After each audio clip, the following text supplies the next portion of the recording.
Imagine getting like an extra $495 check just for being a Social Security recipient. Yeah. It's like a real proposal. And it all goes back to some things happening with Social Security, like overpayments. Yeah, for sure. And the upcoming cost of living adjustment. It's definitely an interesting intersection of issues. Yeah. So you have those concerns about the COLA for 2026 being kind of low. Right. And at the same time, the Social Security Administration wants to get back billions of dollars in overpayments. Yeah. And then on top of all that, you have this proposal that says, well, let's take some of that money and give it back to seniors. So before we get into it, I want to make sure that everyone listening subscribes so they don't miss any future episodes like this one. Definitely. All right. So to break all this down, let's start with let's start with the COLA, or cost of living adjustment. Okay. This is supposed to help seniors keep up with prices going up, right? Right. Exactly. Right. So Social Security benefits get adjusted every year based on inflation. The problem is that they're only projecting a 2.2% COLA for 2026. Wow. Which comes after an already pretty disappointing 2.5% adjustment for this year, 2025. Right. And for seniors who are struggling to afford everything, these tiny raises just aren't enough to keep up with how much more expensive groceries are, or healthcare, or housing. Yeah, it's like you're trying to fill up a bucket that has a hole in the bottom. Yeah, that's a great way to put it. Like even with the adjustments, their buying power is still going down. Exactly. And on top of all that, the Social Security Administration is changing how they're dealing with overpayments. Okay. So starting March 27th, they can actually fully withhold benefits from people who they think were overpaid. Wait, so fully withhold? Yeah. So what happens to those people who need that money to live? It's a good question. And a lot of people are wondering how this is going to work out. Yeah. And what kind of safety nets will be there to protect seniors who are struggling? This sudden change is definitely causing a lot of worry and uncertainty. Yeah. I mean, it raises a lot of questions about whether it's even fair and what might happen that they didn't expect. Yeah. What are your thoughts on this new policy? Is it fair? Or could it end up backfiring somehow? It's a tough one. We want to hear what you think. So leave a comment below. Yeah. And if you're liking this conversation so far, give us a like. Definitely. It's a complicated issue with no easy answers. Yeah. Balancing the need to get taxpayer money back with the responsibility to protect people who are struggling. Right. It's a tricky thing to do. So we've got this potentially weak COLA coming up. Yeah. And now this stricter approach to overpayments. Right. So how does this $495 dividend check proposal fit into all of this? Well, this is where the Senior Citizens League's proposal comes in. Okay. They're saying that some of the money recovered from these overpayments should be used to make a one-time payment of $495 to every Social Security recipient. Their argument is that this would help offset the low COLA that's projected for 2026. So instead of seniors getting a small increase spread out over the whole year, they'd get a bigger boost to their finances all at once. Right, exactly. And to give you an idea, the average increase seniors got from the 2025 PLA was only about $50 a month. Wow. So this payment would be almost 10 times that. That's a huge difference. Yeah. Is this idea of using recouped funds to benefit taxpayers totally new, or has it been done before? Well, it's interesting that you asked that because the Department of Government Efficiency actually has a broader proposal. Okay. They're suggesting that 20% of all saved federal money should be returned to taxpayers. Yeah.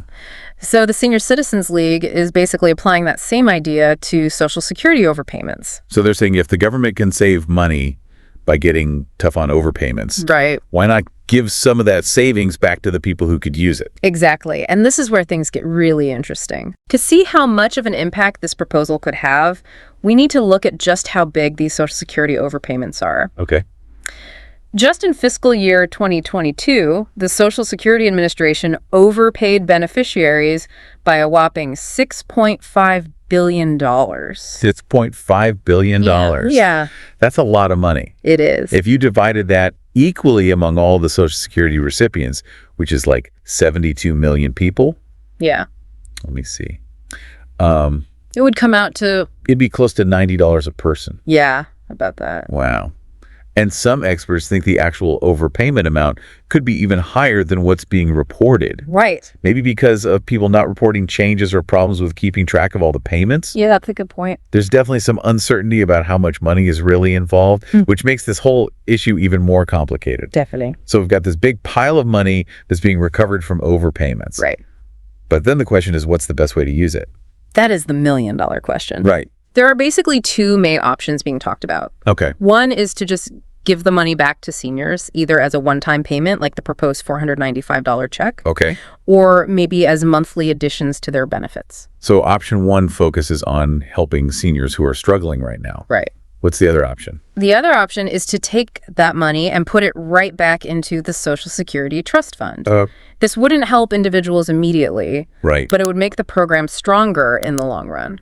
So it's a choice between helping people now or making sure the program is there for future generations. Exactly. What are the pros and cons of each approach? Well, giving the money straight back to seniors would obviously provide much needed help when costs are going up and their benefits might not be. Right. However, it could also mean using up a resource that could make sure the program survives in the long run.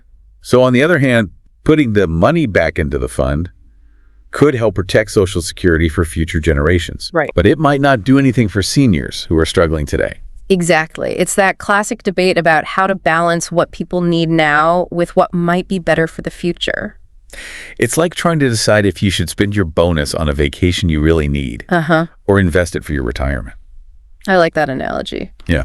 Both options have good points, and the best approach probably depends on a lot of things, like what the economy is doing, how healthy the program is financially, and what our values as a society are. Before we get deeper into all of that, let's pause for a second. Okay. What do you think is the best and most responsible way to use this overpayment money? Yeah. Let us know your thoughts in the comments, and let's keep this conversation going. So it seems like we're kind of stuck between two things. Yeah. We want to make sure Social Security is there for people in the future. Yeah. But we also can't ignore the fact that a lot of seniors are having a hard time right now. That's true. This whole discussion about overpayments and how to use the money really shows how important it is to find that balance between those two things. You know, this whole issue of overpayments also brings up some interesting questions about, people's own responsibility and what the government should be doing. Oh, yeah, definitely. There's a responsibility on both sides. Okay. Individuals need to be careful about reporting any changes that might affect how much they get in benefits. Right. Like changes in income or marital status or even where they live can affect whether they qualify and how much they receive. So even small changes could lead to overpayments if people don't report them, right? Exactly. But we also have to remember that mistakes can happen on both sides. Right.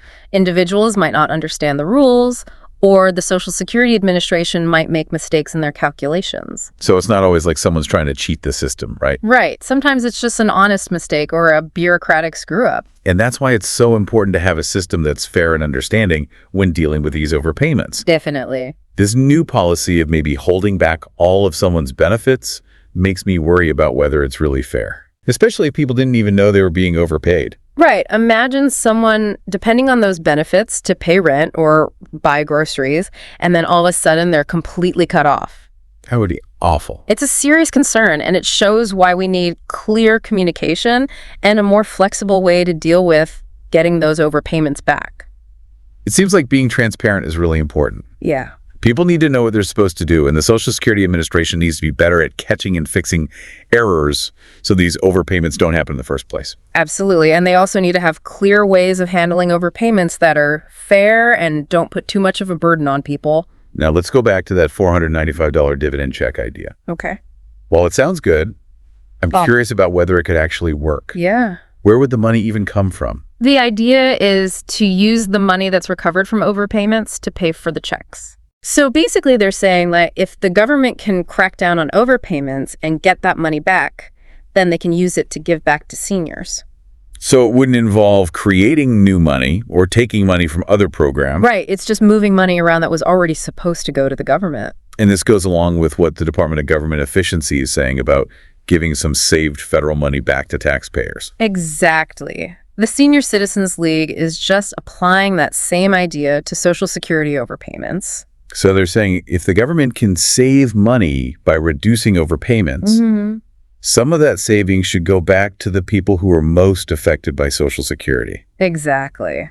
It's an interesting way of looking at it. Do you think it could actually work? It's definitely something to think about. Yeah. It has the potential to both give immediate help to seniors and encourage the Social Security Administration to be more efficient and accurate. It's like rewarding them for getting their act together and reducing those overpayments. Right, but there are probably some downsides or challenges to consider too, right? Like what? Well, one concern is that relying on money from recouped overpayments might not be a stable way to pay for these dividends.